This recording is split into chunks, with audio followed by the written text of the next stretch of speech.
Bonjour à tous, je m'appelle Thomas Camus, je suis ingénieur-chercheur à l'IFREMER. Et aujourd'hui, je vais vous parler d'aquaculture, de platax et de plancton. Allez, suivez-moi, c'est par là.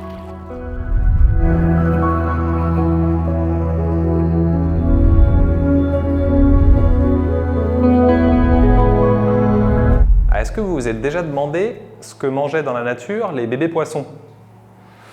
Alors, ce qu'il faut savoir, c'est que les poissons, ils pondent des œufs, mais que les œufs de poisson, c'est plus petit qu'un œuf de poule. C'est tout petit, un œuf de poisson. Ça fait 1 mm. Donc, c'est vraiment très petit. Et par contre, ils en pondent beaucoup. Les poissons, ils pondent des centaines de milliers d'œufs. Et quand ils sont tous ensemble, des fois, ils pondent des millions d'œufs tout petits. Et ces œufs, une fois qu'ils éclosent, ça donne des bébés poissons. Et est-ce que vous êtes déjà demandé qu'est-ce qu'ils mangent ces bébés poissons? Eh bien, nous, notre travail, c'est de trouver qu'est-ce qu'ils mangent au tout début, quand c'est encore des petits bébés, et d'aller chercher dans la nature ce qui leur correspondrait le plus pour être le plus heureux et grandir le mieux possible et être en meilleure santé pour élever des bébés poissons le mieux possible. Et donc, qu'est-ce qu'ils mangent dans la nature, les bébés poissons? Ils mangent du plancton, du zooplancton, on appelle ça. Zoo comme animal et plancton, ça veut dire très petits organismes qui dérivent dans la mer. Et donc, hier, on est allé chercher, dans la passe de Vairao, on est allé chercher du plancton. Et nous, ensuite, dans ce plancton, on va aller chercher les choses qui intéressent nos larves de poissons. Il y a des larves de Bernard l'ermite, des larves de varroa, des larves de crevettes, des larves de crabes, des larves de poissons. Et il y a aussi plein de petits organismes qui restent plancton toute leur vie. Et c'est ces petits organismes qui restent plancton toute leur vie que les larves de poissons, elles vont aller chercher en nageant et qu'elles vont manger.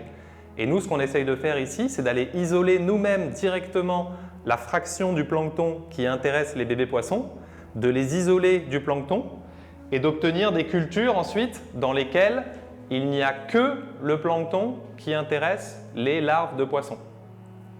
Et donc, une fois qu'on a les petits bébés poissons que je vous ai montrés, on les met dans des baignoires avec de l'eau de mer et on rajoute dans ces baignoires le plancton qui intéresse les bébés poissons. Et le bébé poisson va aller manger son petit plancton, ce qui va lui permettre de grandir et ce qui va lui permettre de devenir un jour un petit juvénile de poisson. Et nous, à l'IFREMER, on voudrait développer en fait des méthodes pour pouvoir faire l'aquaculture d'espèces locales de Polynésie française. Donc on a plusieurs espèces sur lesquelles on aimerait bien travailler et développer ce qu'on appelle des protocoles d'élevage. Donc c'est comme des recettes de cuisine, sauf qu'au lieu d'être une recette pour faire un gâteau, eh ben c'est une recette pour élever telle ou telle espèce de poisson. Donc voilà le travail qu'on fait ici. Et donc ça passe par beaucoup d'échantillons, ce qu'on appelle échantillonnage. Donc c'est aller sur un bateau, chercher du plancton, ramener le plancton dans un laboratoire, regarder avec un microscope qu'est-ce qu'il y a dans ce plancton et aller ensuite chercher les choses les plus intéressantes pour avoir ce qu'on appelle des cultures pures, donc des cultures dans lesquelles il n'y aura pas de plancton qui pourrait attaquer nos larves ou embêter nos larves, avoir que du bon petit plancton que nos larves vont pouvoir manger sans souci.